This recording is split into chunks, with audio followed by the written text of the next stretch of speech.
Welcome all to the third Physics Without Frontiers school in Guatemala. This is a school we've been organizing for the past 3 years with the help of the Abdul Salam Institute for Theoretical Physics in Trieste. Our good friend Kate Shaw has been supporting us via the program Physics Without Frontiers. And we have the support of, in Guatemala, of the Guatemalan Association of Physics and the School of Physics of the Universidad de San Carlos de Guatemala. And I want to thank a few people that have been really important to get this going. I want to thank Juan Diego Chang that has been an organizer in the last editions also, and he's really the one that makes all these things happen. So I want to thank him very much for that. I want to thank Giovanni, who's a lecturer in the university in Guatemala. He's crucial for us to get access to the university, to get access to students, and he was leading also a very nice preparation course that we had so that they would profit the most from the lectures from our experts. And I want to also thank very much our two TAs, which are two very promising young physicists from Guatemala, Subhadra Echeverria and Felipe Choi.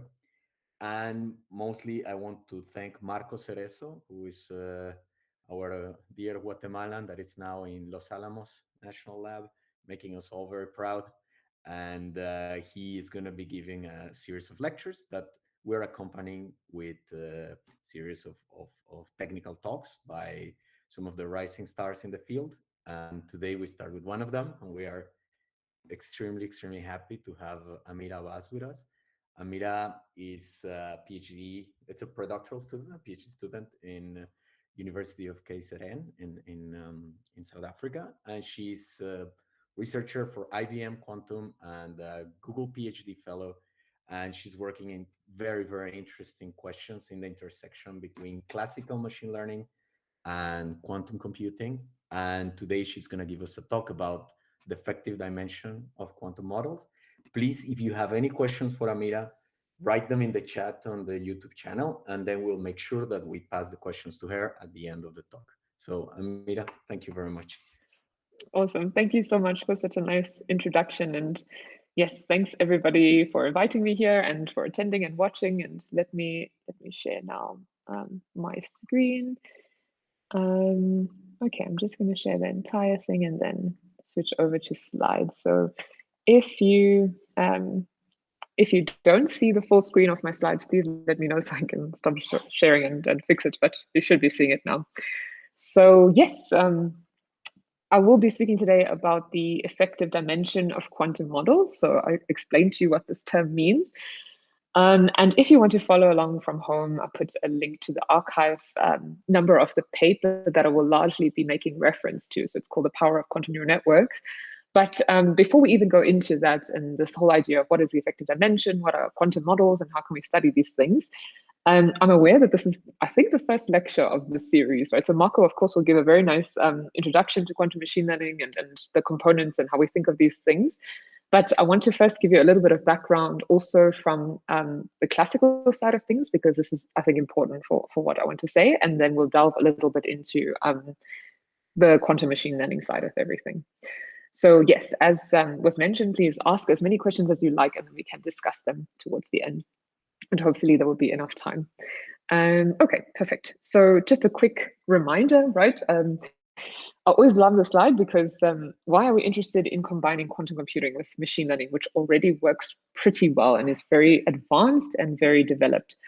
And I think very quickly people rush to say that, qubits are the reason, because just with 275 qubits, we can already have as many states represented on a quantum computer than there are atoms in the observable universe. So we have this very large Hilbert space that we can work with that grows exponentially. But in my opinion, this is not, I mean, of course, this is a very large appeal because these large combinatorial problems quantum computers can handle very nicely. But to me, what I think is even more interesting and what will be even more beneficial for quantum machine learning is the fact that we can think about we can think about probabilities more generally with quantum theory. So we can actually think about quantum mechanics as giving us a more generalized version of probability theory, thanks to things like, specifically things like quantum effects of interference and so on. And we can have probability amplitudes, which are a little bit more general than classical probabilities. And these amplitudes can interfere with each other in ways that we cannot see classically, right? So I think that this is probably going to give us very interesting and different behaviors that perhaps or hopefully we can harness for machine learning tasks. Okay, so whenever somebody says quantum machine learning, I think the 101 diagram that you will see is this, and you probably have already seen it if you are interested in quantum machine learning. So I won't spend too much time explaining what these paradigms are. But what I want to say is that what I will be talking about when I mention quantum machine learning is really this block here, where we have typically data that's classical, that exists in classical vectors, and somehow it is processed or integrated with a quantum computer. So CQ, this block here. And in particular, when we have a general machine learning framework, which I will speak about in a little bit more detail just now, this question of whether we can swap out this model for something that integrates a quantum processor, a quantum computer, will this be advantageous? And this is what I mean by like quantum machine learning. So switching out our model or our processor with a quantum computer and modeling data, classical data. Okay, and so I know that Marco would tell you about this difference between different quantum regimes or quantum devices, but I just want to quickly introduce it and remind you that there are very clearly different types of research happening at the moment in the field, where a large part of the work focuses on algorithms and applications that can run on something called near-term devices, meaning that these small-scale hardware and quantum computers that we have available to us, these are these near-term devices. And then we can also focus on something called fault-tolerant quantum computers, where we assume we have error-corrected devices. And these error-corrected devices can, of course, run a lot more sophisticated and larger algorithms and process things and have more assumptions associated to them. So there are very clear and distinct sort of regimes here. And what I will be talking about is really this near-term one. So what can we say today with these noisy, error-prone small devices? So the ones that have qubits on them that are very, very noisy, there can be errors in them and so on. So how can we even do quantum machine learning with these kinds of devices? Okay, so a quick introduction to something called a variational model. And then we can start to talk about what the effective dimension is and so on. So variational models, the most simplest way to understand them. So this is something that that belongs to quantum. And how I like to think about them is just in the simple framework. So typically in a quantum computing setting, you have something called an input state, which you can just think about for now as a vector. And this vector is then transformed or evolved by some sort of unitary here, which is just, you can think of it as a matrix times by the vector. And then you make a measurement. So this is a quantum circuit, which has an input state. You evolve the input state, and then you look at the state, right? You measure it. And as soon as you look at that state, the state collapses to a classical outcome, which you can think of as a classical bit string. So zeros and ones, classical states. Now, a variational model is a little bit different, such that you have, again, an input state.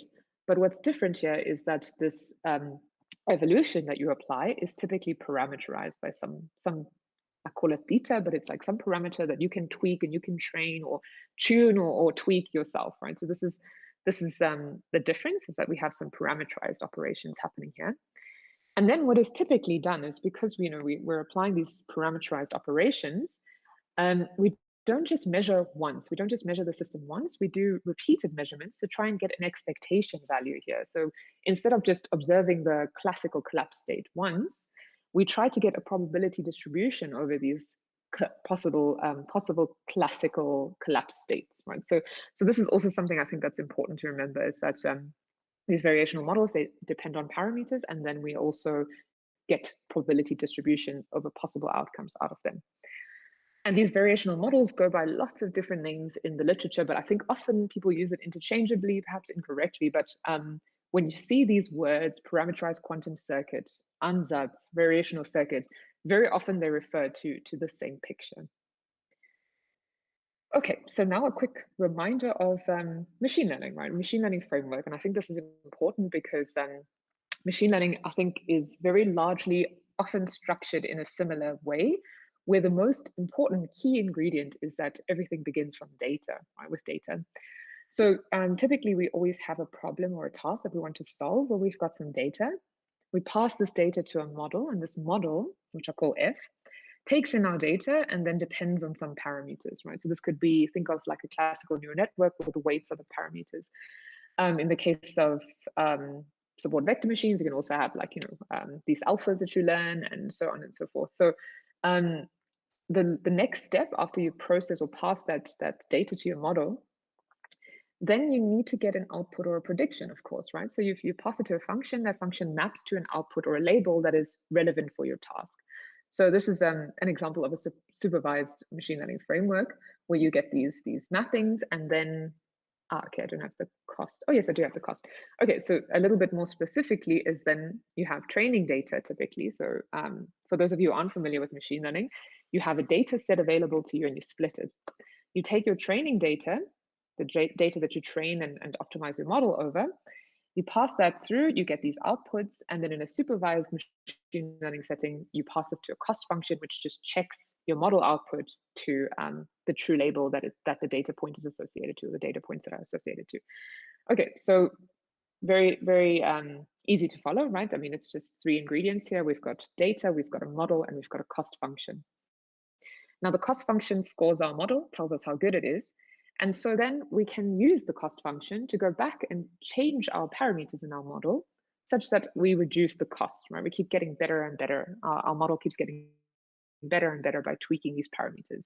And so how we do that is through an algorithm called, well, one way is to do that through gradient-based techniques, which I won't go into today, but if you're interested and you don't know about this, I think read about that. That's very nice. And maybe Marco talks about this as well. And so what I just wanted to remind you of is of this structure, this framework. And so with quantum machine learning, a lot of research at the moment is going into this kind of question. Now, if we have this model, which I said could be a neural network, support vector machine, whatever, can we replace this piece with something that is quantum? And in particular, what's quite popular at the moment in the literature is replacing it with something that is like a variational model or a variational circuit. So a variational circuit, of course, depends on some parameters. And so you might think, okay, what can we use gradient-based techniques to go back and optimize parameters in a circuit? The short answer is yes. And if you're interested, then just Google derivatives of quantum circuits, and I think you'll find an answer there. So this is like this QML framework that's being presented generally today. There are, of course, other ideas and broader ones. But for the purpose of this talk, you can think of this framework as involving this model as a quantum variational circuit. Okay, but the next question is then, is this advantageous, right? Of course, like, is there a point to doing this, to swapping out this model into a variational circuit? Because I already said to you, well, everybody already knows that deep neural networks, for example, work super, super well, right? So we have to have a very good reason for doing this. And I think we don't really yet, but then maybe this is just my opinion. So yes, is this advantageous? And also, firstly, what does advantage even mean? Because I think this is a term that's thrown around very loosely and very often not defined, and it can be thought of in lots of different paradigms, right? So we can have, for example, advantage in how much data is required in an algorithm, or a computational advantage, something is just sped up. Maybe we have a training advantage, and so on and so forth. And so really, what does advantage mean in this setting when we try to swap out a classical model for a quantum one in this framework we see? So today, the whole point, or the whole idea of the title of the talk is behind this, trying to address this one here of capacity.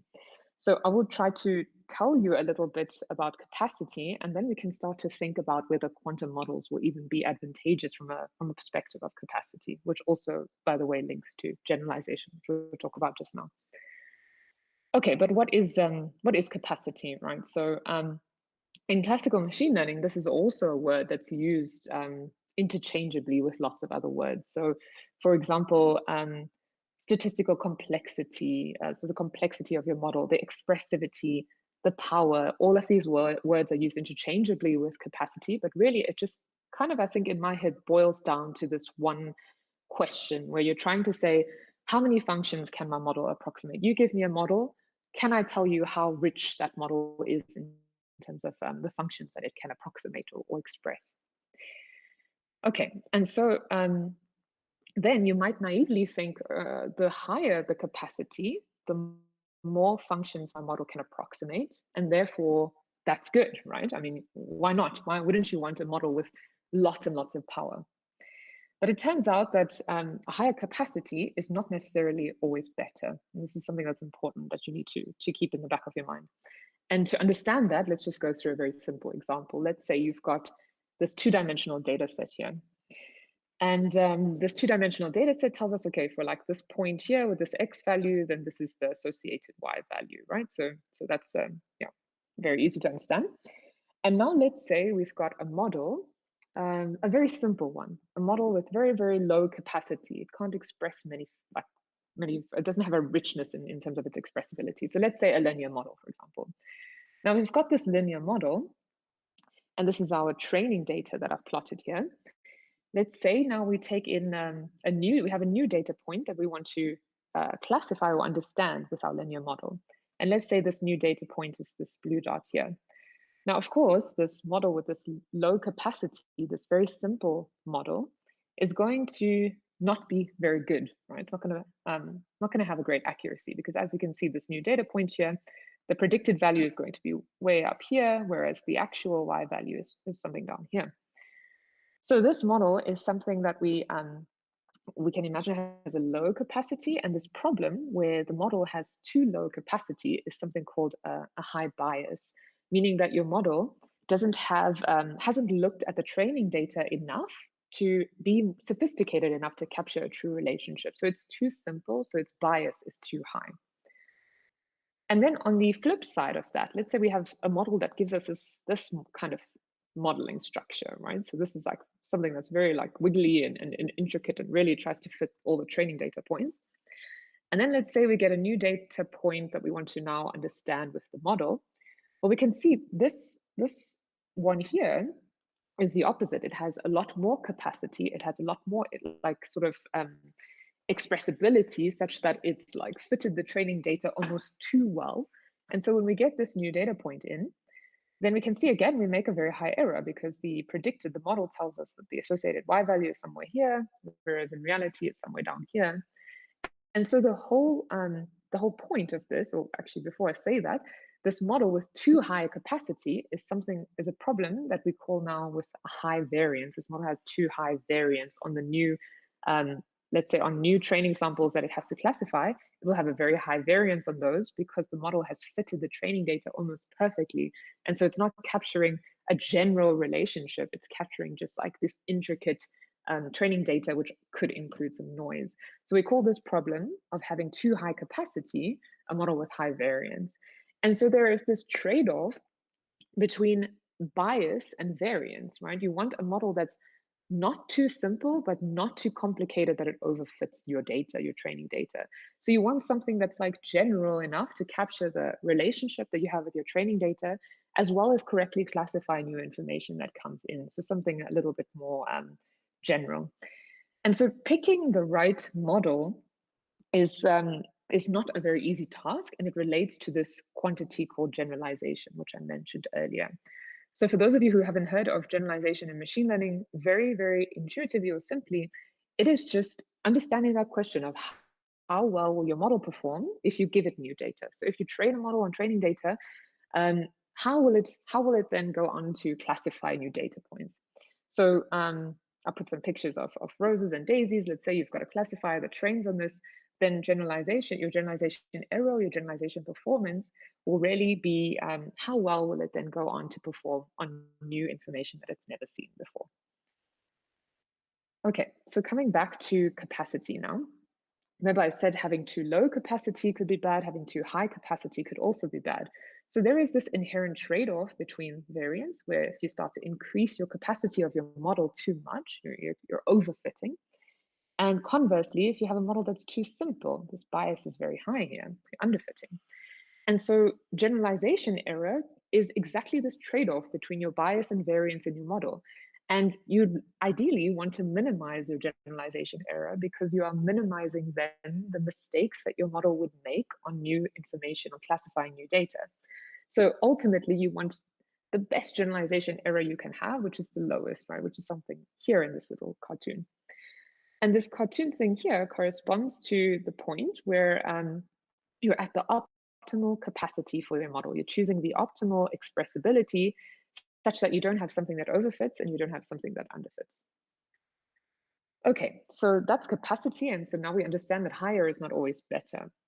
But how do we even go about to measure it? And Alvaro, please, if I'm running out of time, please just let me know, like around 10 minutes before, 15 minutes before, so we can do questions. You're great. Keep going. It's okay, cool. Perfect. Okay, so yes, so how do we do this now? How do we understand this capacity of a machine learning model? Okay, so a very simple idea is why not just count the number of parameters in our model, right? I mean, these deep neural networks seem to work so well, and they've got millions and billions of parameters. Why not simply just try to count them? And intuitively, the more parameters you have in your model, well, then it should be able to capture more intricate details in your data, right? It should be able to capture more intricate relationships that could exist in your data. But this is not a very sophisticated way to capture capacity. And there are actually some strong reasons or indicators why we shouldn't do this. But I'd like to just deliver some intuition as to why we shouldn't do this. Well, because not all parameters in your model are necessarily useful. So for example, you can think about just like a linear model where, for example, one coefficient very nicely captures the behavior of a variable. And then adding in more variables that aren't influential to the output are just associated with coefficients, of course. So adding in more parameters just doesn't give you any benefit because those parameters aren't relative, they aren't necessary, and they're redundant. And so there can be a lot of redundancy in a model with tons of parameters.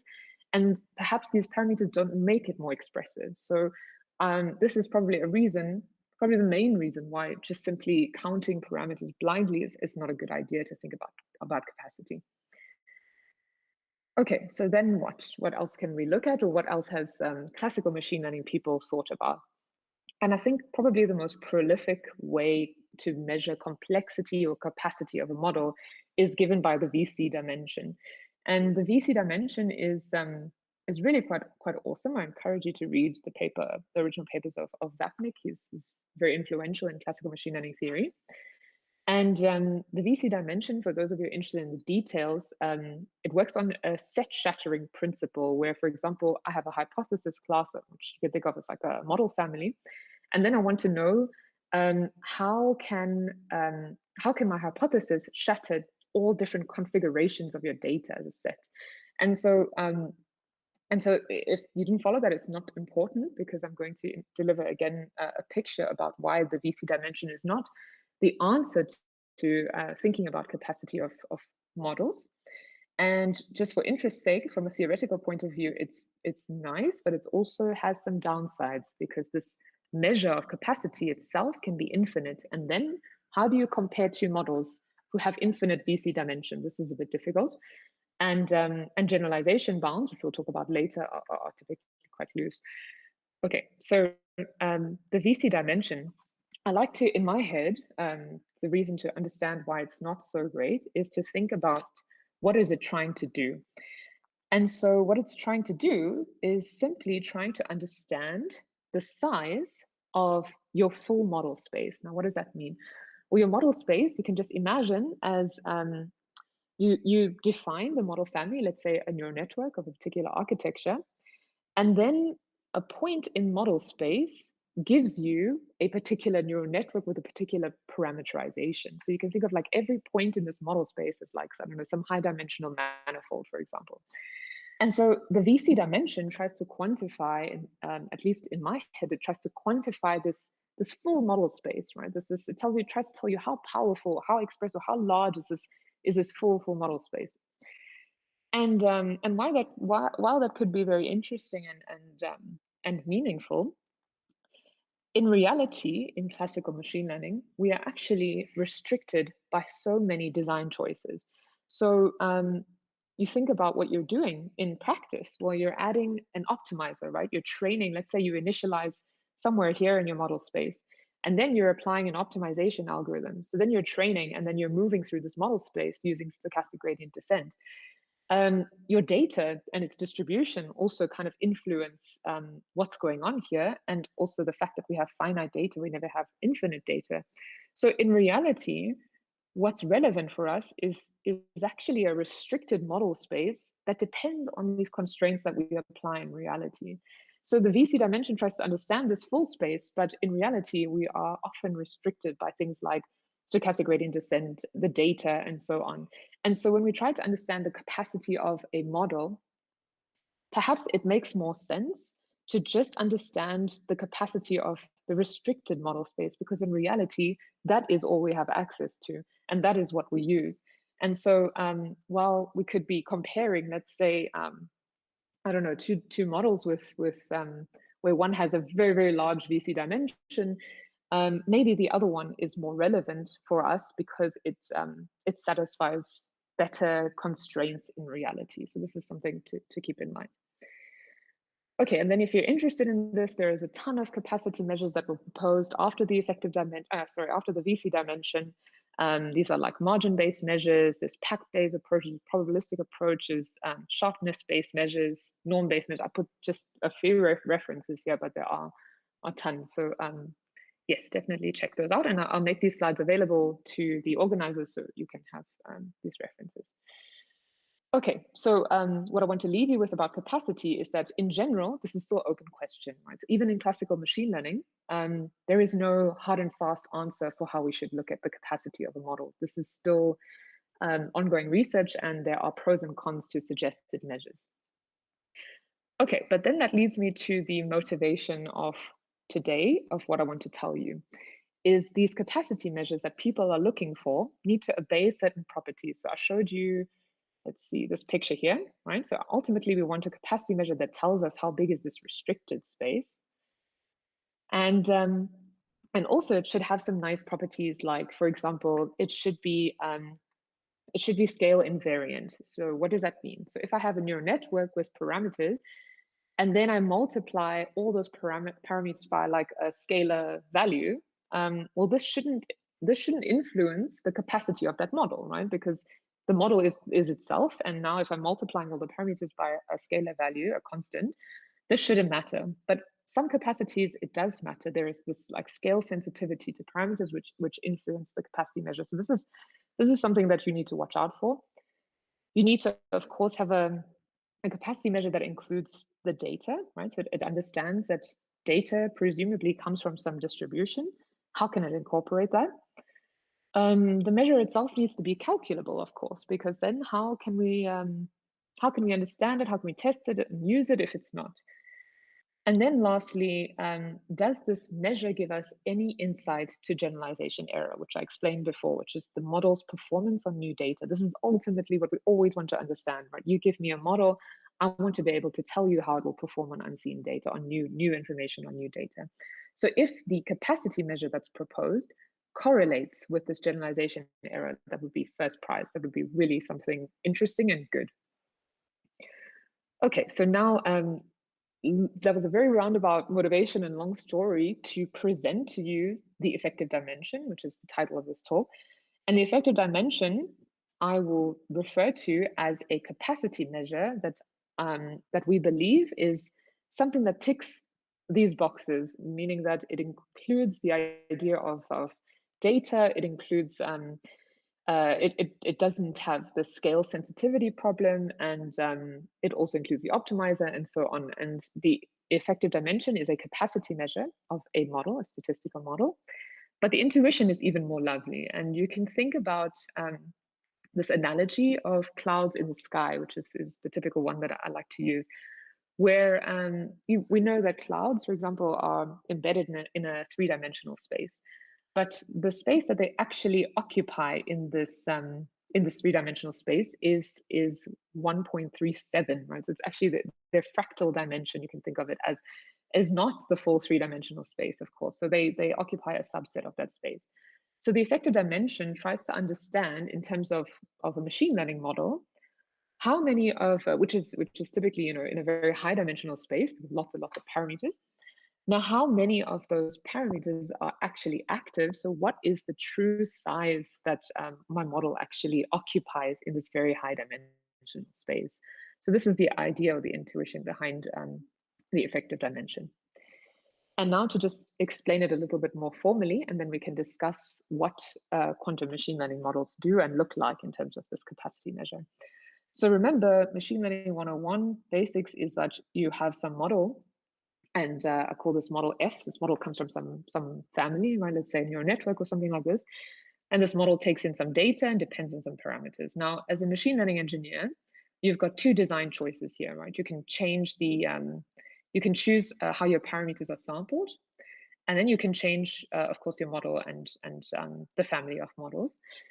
Now, what's important here is to remember that if I change, let's say I sample some parameters from a model uniformly from some parameter space. And now let's say I change those parameters that I sampled just by a small amount, I tweak them by a small amount. That uniform shift, that small uniform shift in parameter space does not necessarily correspond to a uniform shift in the model space, meaning that your model and its outputs could change drastically, even if you just changed your parameters just by a tiny amount. And this took the machine learning community a very, very long time to understand. It's like, why is there this massive discrepancy between my parameter space and the model space? And that's because these two things are not necessarily the same.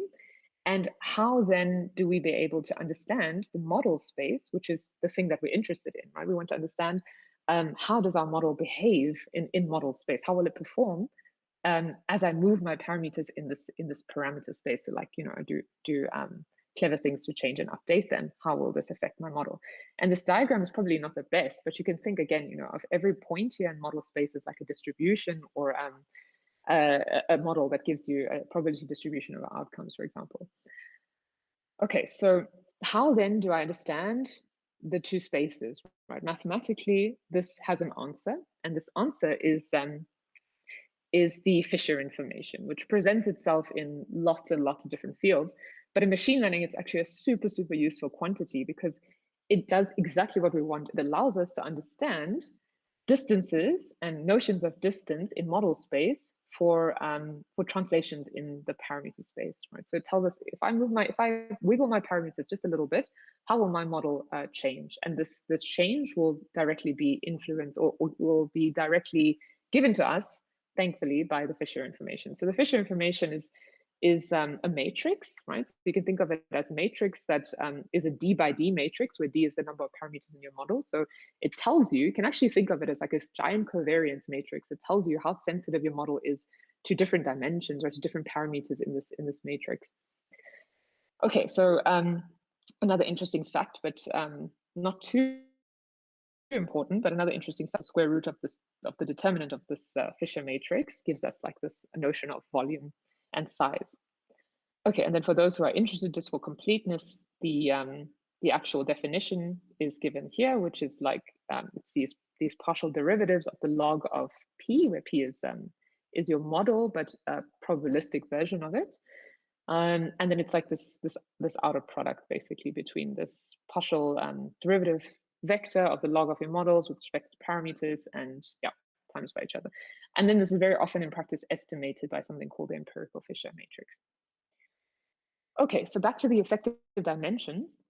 Now, I said to you before that like what's interesting, what's important is like to understand now truly how large is this model space? And of course, now this restricted model space is what I speak about. And so this is exactly what the effective dimension tries to do.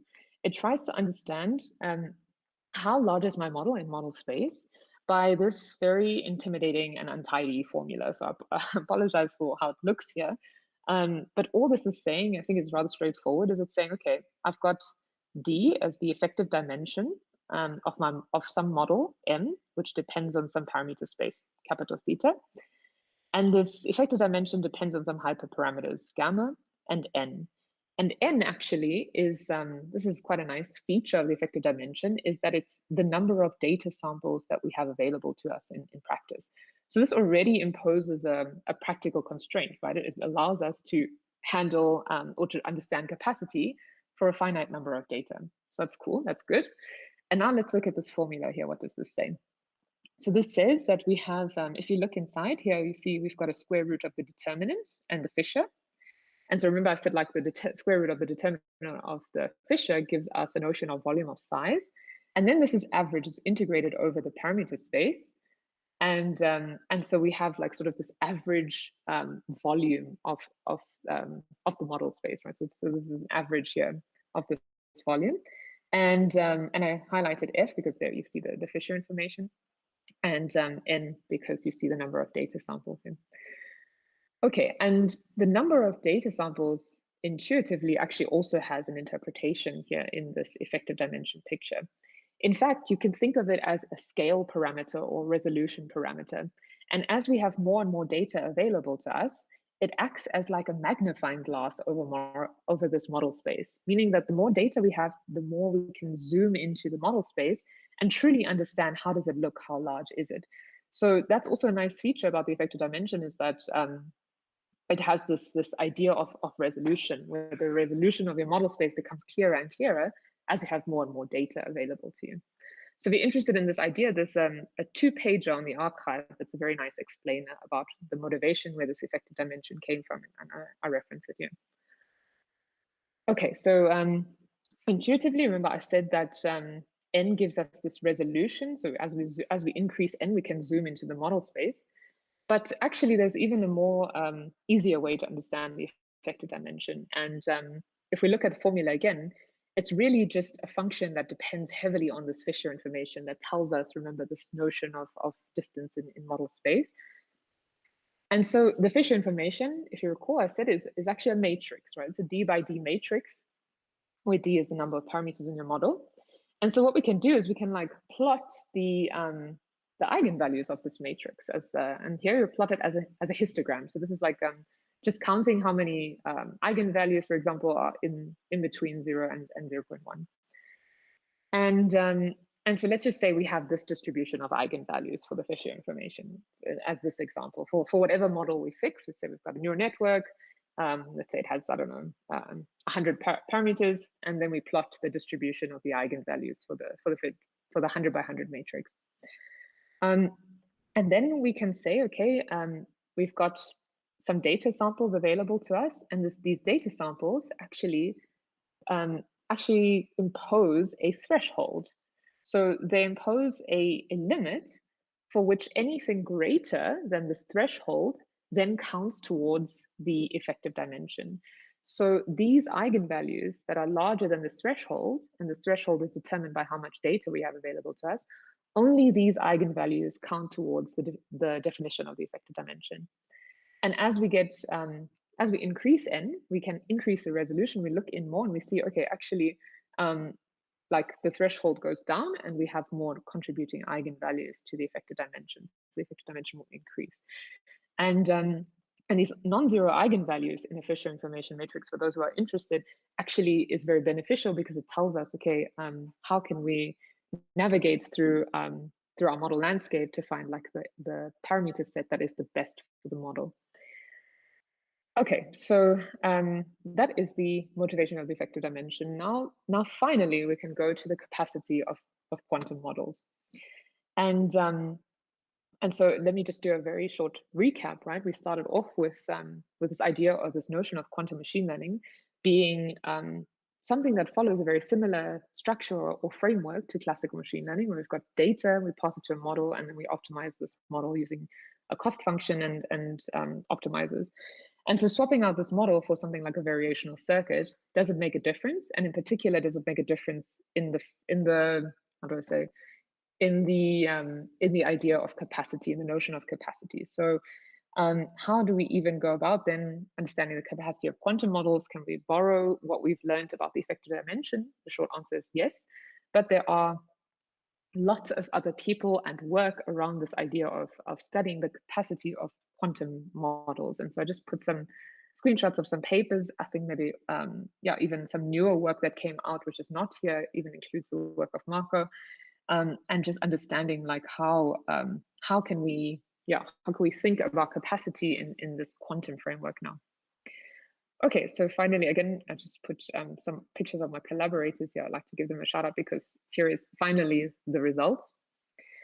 And so the first check that we did was we just did some sanity checks for the effective dimension to make sure that it correlates with generalization error. Because if you remember what I said earlier, that this is one of the key features that a capacity measure, a proposed capacity measure needs to have. So the details of this experiment is actually not that important, but just as a sanity check, we needed to motivate that the effective dimension moves in the sort of same way as the generalization error does, which it did. So that's a good sign.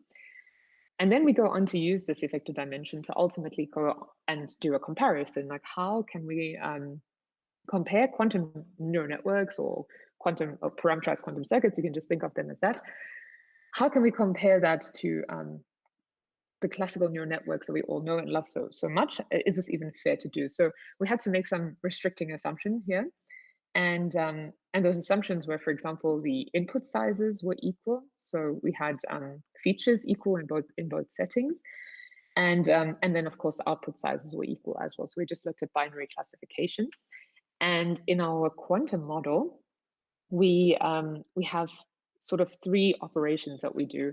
The first is an operation called a feature map, which basically just takes classical data and encodes it into a quantum state. And there are many different ways to do this, which I'm sure you will learn about in the next couple of talks. So this feature map takes your classical data, maps it into a quantum state. Then we evolve the state with some parameterized unitaries, right? So we do some parameterized evolution or parameterized operations. And then lastly, we observe the quantum circuit or the system, and we interpret those outputs as interpret those measurement outcomes as an output for our machine learning setting. So remember I said that like typically we repeat these circuits like over and over to get an expectation value. So what we end up with is like a distribution over possible basis states is what we call them, but a distribution over possible binary bit strings. And then we can convert or interpret these bit strings as an output. So this is like an idea for a quantum machine learning model. And on the classical side, we use feed-forward fully connected neural networks because we had to just restrict our comparison. And in both cases, we kept the number of trainable parameters equal. So if we had 100 trainable like thetas in these operations, we'd have 100 trainable weights on this side. Okay, so what we initially saw was for a small example, was that the quantum neural network, the thing we call a quantum neural network, but it's exactly this model that I explained to you here, it had a significantly higher effective dimension. So what you're looking at now is the effective dimension on the y-axis, and it's normalized. So that means it's like divided by the number of parameters in the model. So the maximum it can go up to is 1. And then we plotted for different number of data. So we increase slowly the number of data and see how does it behave. And so of course, like as we would have expected, we'd expect it to increase as we increase the number of data, because remember, number of data is like this resolution parameter. But then like the quantum neural network just seemed to have a much higher effective dimension than in the small example and for this particular model. And this seemed to persist even as we scale this example up. So as we increase the number of the input size and we increase the number of parameters, we still saw this behavior. So why, right? Of course, the natural question. And answer, I think, is very simple. Again, it comes down to just looking at the eigenvalues of the two models. So now here I show you a little bit of a different picture where this plots the distribution of eigenvalues as a box plot. So you can see in the classical neural network side, like so many of the eigenvalues are like virtually 0 that you can't even see the bottom tail of this box plot, right? This whisker box plot diagram. And then all of a sudden there's like these large ones that come up, few and far between. And you can see here on the y-axis, like this range is a lot larger than what it is on the quantum side. So quantum side, the range is smaller, and then you can see a much sort of further away distribution to 0. And this distribution persists, right? So in scaled up sizes. So clearly on this quantum side, more eigenvalues are contributing to the effective dimension value, which is giving us this higher thing. And so, well, what does this mean now? Okay, because this looks very clearly different, but is it even good? Now, and remember that I told you a higher capacity is not always good. So how will quantum machine learning models generalize then? Because if they are overfitting, if they have such a high capacity, now they are overfitting, will they even do well out of sample? So this is another question that I think is really important to think about. And I don't actually have the answer, but something I want you to keep in mind is that we find these results, but what do they actually mean?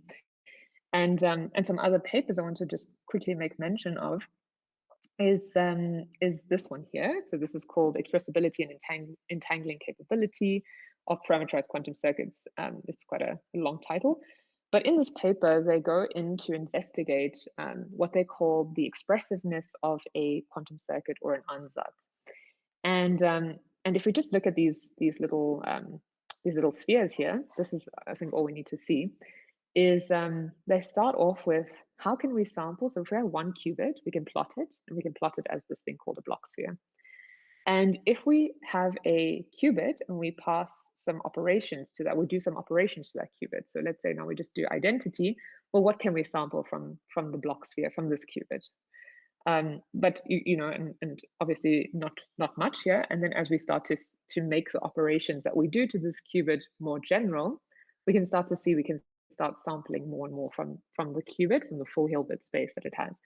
So until we go all the way to the right hand side here, where we do a fully general unitary operation, then we can sample from this full Hilbert space. So we have, in some sense, a more expressive ansatz or circuit here when we do these operations that are allow us to explore or sample from the full Hilbert space better. Okay, and so in this paper, they went in to investigate all these hardware efficient ansatz, is what they call them, that these are models that we can actually, that are actually very commonly used in quantum machine learning to understand or to train data and have them on actual problems. So they went in and they went to understand, okay, how expressive are these ansatz? And again, you know, you would intuitively think more expressive, the better. Another paper that I want to quickly make mention of, because this was a lot more of a nice fundamental result that actually said something analytically about quantum models, was, again, if we have certain structures in our ansatz, let's say we've got a circuit here, and then this W we can think about as U, as we thought about it previously. So it's basically some unitary operation. And then this S of X implies an encoding gate. So we have an operation now that encodes our data. So it somehow depends on our data. I won't go into the detail of that. But what we do then in the structure is we can repeat this over and over. What they found in this paper, and if you didn't follow that, it's not important, this is the result, is that you can actually write down what functions this circuit can express in terms of a partial Fourier series that depends on the data, which is super interesting, because then this finally allows us to like study on paper now, like how expressive these quantum circuits are. And Fourier series, I mean, are really, really wonderful and rich. And so this is quite a nice result. Okay, but then relating to all of these expressivity results is something that that you will hear about undoubtedly later on, is that sometimes these variational circuits or quantum models exhibit vanishing gradients, and especially when they become more and more expressive. So not only is expressivity bad from an overfitting point of view, but it also could be bad from a training point of view, because it reaches perhaps this point. This point is called barren plateaus. When your model is in a barren plateau, it exhibits a vanishing gradient. So your gradient goes to 0, and also the variance around your gradient starts to vanish exponentially as you increase your system size. So this is not good, right? So we can't train anymore using gradient-based techniques. Okay, so why did I tell you all of that? Is I just wanted you to think, that actually isn't really a reason. I just want you to think about generalization in terms of quantum machine learning models, because okay, we see for a particular example or a particular toy model that I showed you, that quantum models seem to naturally exhibit this higher effective dimension. So they seem to have something something in them that perhaps allows a higher capacity as captured by the effective dimension. And so like, what does this mean for us? Because there are other studies about how we can make models arbitrarily expressive. We kind of can also understand maybe in some cases how we can write these as functions. But then we also have these vanishing gradient problems. And so ultimately, if we want to understand the generalization of quantum machine learning models, the generalization of their performance on new data, on unseen data, what can we do then? What can we formally say? So the last result I just want to leave you with is this idea of a generalization error bound. And this is super important, not just for us as quantum machine learning researchers, but also in classical literature, to understand this concept. And what this concept means is now imagine that you're trying to understand the performance of a model on new data a priori, right? So you're trying to understand how good is your model. You give me a model, and if in giving me this model, there will be some true error associated with it, right? Because of course, this model won't necessarily be perfect. It won't be the thing that mimics nature. And so there will be some true error associated with your model. And we don't know this true error, but what we can do is we can approximate this true error with data. So we can approximate it and get an idea of an empirical error with some data that we have from a data set that we've drawn from nature. And so this difference between the true error of my model and the empirical error is what we call the generalization gap. And this is how we can try to understand generalization error. Is like we can try to bound this quantity, and typically how this quantity is bounded mathematically is through some notion of capacity, which we've already discussed what that means, right? So capacity is actually a lot more useful and interesting to us, not just intuitively and from the bias variance picture, but also mathematically, because it can directly tell us how generalization error will be for particular settings. Okay, and so then the last results, the details are not so important. If you're interested in like proofs and stuff, you can go and read the paper. But basically what I want to say is that we can actually bound this quantity, this generalization error by the effective dimension. So this is again another thumbs up for the effective dimension, meaning that it can tell us how this would perform. But you then may, especially if you're a mathematician, you may then go and say, well, how tight is this bound, right? Because some capacity measures could perhaps give us a tighter bound. You're totally right in thinking about this. This is something we're thinking about as well, and investigating the tightness of a bound for a particular model is also something interesting. So these are all good questions. And yes, okay, so yes, many open questions here. I know I talked quite fast, so I apologize if some things were skipped over, but okay, yes, one more open question is also like, you might then ask like, how does the effective dimension fare in these toy examples with trainability, right? Because high capacity sometimes overfits, and then like, well, what happens? And also with these barren plateaus, like, can we even train these models with this high capacity? So just as a last superficial remark, the Fisher information matrix, in short, relates to the barren plateau results. So the eigenvalues of the Fisher information are actually very important. If they are non-zero, then we can show that this decreases the likelihood of being in a barren plateau. So these details are not very important, although shout out to Marco's paper here. And we'd also train some models, some toy models. I wouldn't pay too much attention to this result though, because I mean, there's a very small example on a very naive data set, but we were just grateful that we could see some difference in the training versus the classical model that we used. And because there was a difference in the effective dimension, we were expecting to see a difference in their training, which we did end up seeing. Okay, so what about other quantum models, of course, right? I mean, I only talked to you today about variational circuits with specific simple architectures. There are far more sophisticated things that we could be thinking about in this quantum machine learning framework. What about swapping out for something else? This is a totally valid question, because everything we've considered kind of have these hardware ansatz structures, which don't necessarily need to be the case. And then also, then what, right? Because today I just spoke about capacity, which also links a little bit to generalization and generalization performance. But what about other advantages, which we're hoping to find in quantum machine learning, which is what you will probably hear from in some of the other talks is when and how will we see this and where can we expect it from? Unfortunately, I don't know. I don't have the answer for you. But as researchers sitting there, as young researchers looking at this should, at least, from me, from my perspective, I think this is very exciting. This is the unknown. This is uncharted waters, uncharted territory, and these are the questions that we have to go and find out. Right? We have to go and investigate, and it's up to us to think about these things and try to understand where can we hope for this advantage and what can this advantage even mean.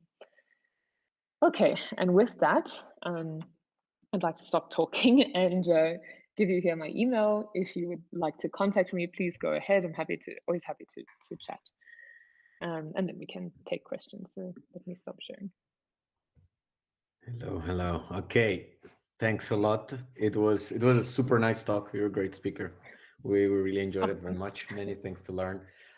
We have a few questions from the audience and a crackpotty question from me, but let's start with the reasonable questions from other people. So one of the questions that we got is that, I mean, some people in the audience ask, okay, there are several methods of parameterization for a quantum circuit for a neural network. Is that is there variability or is there a unique way of doing this? Yes, good question. And I apologize that, I skipped over a lot of these explanations. And there are different ways to encode classical data into a quantum circuit, which I think you will definitely hear about later on. And so there isn't necessarily just one specific way, but something else I should probably say is that also we don't yet fully know how to do this that's beneficial in general for machine learning tasks. So there are different ways to encode your classical data into a quantum state.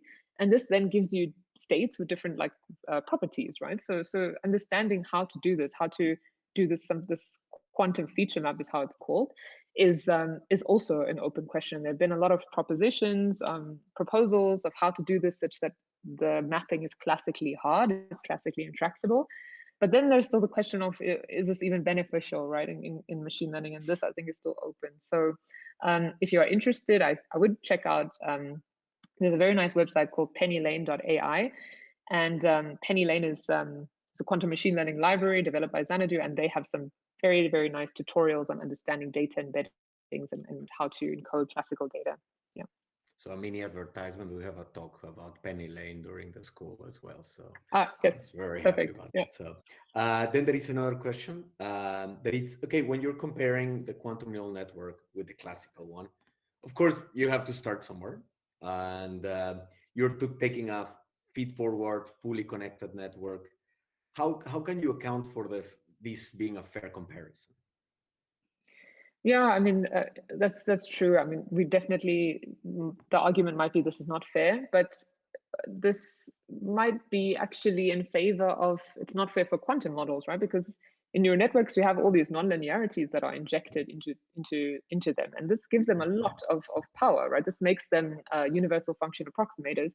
So one could also say that, maybe we're doing quantum a disjustice by comparing them to neural networks. So it's very hard, and to be honest, I mean, it's a little bit arbitrary why we do it this way. But like you say, we have to start somewhere, and we wanted to do a systematic study. And so I think what's super important is keeping the degrees of freedom fixed in both models, where we try to do this with the number of parameters being equal, the input and output sizes, the data, and so on. So yeah, Right. I mean, Right. No. I of course you have to start somewhere. And yeah, but you have all these activation functions that buy you a lot of stuff in the classical neural networks. So there is another question that, I mean, both Marco and myself had, but I think I'll phrase it my way. And it's, how robust is this effective dimension to quantum noise? So you get some quantum noise, how effective is this quantity? Or is it go out of whack? Yeah, I think probably not very good. So actually, we did some noisy simulation. So the archive paper doesn't have this, but our reviewers asked us to go back and actually look at the effects of noise. And from what I remember, when we used a noisy simulator, the effective dimension actually was pretty robust to this, because how it's defined right now is it's like it's lots of samples, right? There's this integral over the theta space. And of course, assuming you're not in a barren plateau, then this worked out okay, actually. And even the training worked out okay on the simulator, but then on real hardware, it was impossible to test, unfortunately, because it was just too computationally expensive. So I wonder how this would look. But from what I remember, I think it seemed to be pretty robust to noise. But again, this was like a small example, not a lot of parameters. I mean, it's could change drastically if we scaled it up. So yeah, interesting question. I don't know. No, good. So, okay, there is another question here from Alan, a very good friend. So, how do you interpret the zero eigenvalues in the neural network? Let's start with that, and Yes. then there's another question. Okay, sure. So what I probably should have mentioned is that you can think of the Fisher information as giving us a notion of curvature in model space, in your model space, right? So the higher the eigenvalues are, meaning that means it tells us like how sensitive movements are in directions of certain dimensions, right? So parameters, dimensions are used kind of interchangeably. So when you have lots of eigenvalues that are zero, what this intuitively tells us is that the landscape is just, there's no curvature. It's just really, really flat. And so like movements, yeah, exactly. So movements in those directions or in those dimensions or movements of those parameters are not going to be very sensitive, are not going to tell us much when we're trying to do optimization. And so zero eigenvalues could just, you can think of, just corresponds to a very, very flat space in your model space. Yeah, yeah, yeah. That sounds. Oh, then there is another question. I mean, I don't know. I'll throw it out there, but so are there quantum versions of more sophisticated neural networks like convnets or GANs or transformers, etc.? Yes, there are. So I think people have tried to do lots of quantum analogs, and then there is this one of the quantum convolutional neural network, which seems to be quite promising because, again, I'm going to say I'm talking about Marco so much, but they showed that this model of this particular architecture doesn't actually suffer from barren plateaus. So yes, there are, and if you're interested, Google that one, quantum convolutional neural network, and I think there'll probably be references in there to other proposed architectures. Very good, very good. And then there is another question that, of course, is a very fair question also. So we have a very limited amount of qubits available. I mean, people at IBM had a recent milestone last week, but still we have very few qubits. How does this affect, what are the hindrances? Is the question. Things like decoherence times, limited number of qubits. How do they affect this kind of the performance of this type of objects? Yeah, I would say the thing that's most painful for me is trying to do optimization in these quantum models, because how we do it right now is we have to estimate the gradients of parameters, and we have to do circuit measurements to estimate these gradients, right? So you can imagine, as we scale the number of parameters in the quantum circuit, then we have to do many more measurements, and we have to do them um, like to get a certain accuracy. We have to do lots of them, and so like this is really painful. So this is just to get the gradients for one update step, right? One iteration. So like I think training the model on real hardware was took us almost 4 weeks just to train on a data set as simple as iris, and with like something ridiculous like 8 parameters. And so Right. like, I mean, it's just so painful, right? So everything practical that we can hope for right now is just, I don't know, it's really painful, and I don't think we can say too much. I mean, of course, other people do a lot better simulations than what I was just naively coding, Mhm. but I still think that we have to wait for more sophisticated hardware Right. to do some serious comparisons with classical models. Yeah, at least Right. empirically. Right. So for me, the question would have been actually instead of more complicated models, what do we know in simpler models? Like you talk about Bavnik in some moment, right? What do we know in support vector machines or things where we can actually get some actual formulas, like closed formulas for some things? Do we know something there? Yeah, I think this was again a very beautiful result that relates these variational circuits. So these, I call them quantum neural networks, but actually Mhm. they can be recast into this support vector machine framework, where we Mhm. know we've got very nice and clear analytical formulas and relations to generalization error and theory. And so kernel theory and generalization error are very, very closely related. And so I'd probably recommend reading the paper by Maria Schultz called Supervised Quantum Machine Learning Models are Kernel Methods. And there's a very nice explainer That's there a as to very why. good And title. so, yeah, exactly, exactly, yeah. So I think this is a very nice place to start. And then there finally we have like very solid theory, very solid connections, and so on. Yeah. Okay, very good. So I think now we have to let you rest, and thank you very much. I don't know if Marco wants to add something. I'll leave my crackpotty question for later. I'll send you an email instead of embarrassing myself publicly. No, I think I just want to thank Amira again for again another great talk.